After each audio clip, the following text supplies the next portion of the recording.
আজ শ্রাবণ মাসের প্রথম সোমবার। সেই উপলক্ষে মাটির থালায় ছোট্ট ভোলানাথের প্রতিকৃতি করার চেষ্টা করলাম। হিন্দু ধর্মে এটি শিবের উপাসনার অত্যন্ত গুরুত্বপূর্ণ একটি মাস। শ্রাবণ মাস ভগবান শিবকে উৎসর্গীকৃত। এই মাসে শিবের পূজা, উপবাস এবং মন্ত্রজপ করলে বিশেষ ফল লাভ হয় বলে বিশ্বাস করা হয়।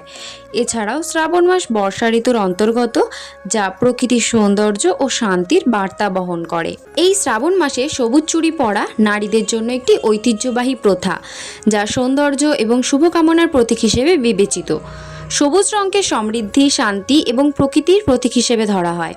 তাই এই মাসে সবুজ চুড়ি পরলে দেবী পার্বতী এবং বাবা ভোলানাথের আশীর্বাদ পাওয়া যায় বলে মনে করা হয়। এমনকি সবুজ চুড়ি বৈবাহিক সম্পর্কের ক্ষেত্রেও একটি গুরুত্বপূর্ণ ভূমিকা পালন করে। সবশেষে এটাই বলি, আমার করা মাটির থালায় ছোট্ট ভোলানাথের প্রতিকৃতিটা কেমন হয়েছে জানিও। আর এর পরের ভিডিওতে এর কালারটা দেখাবো। টাটা।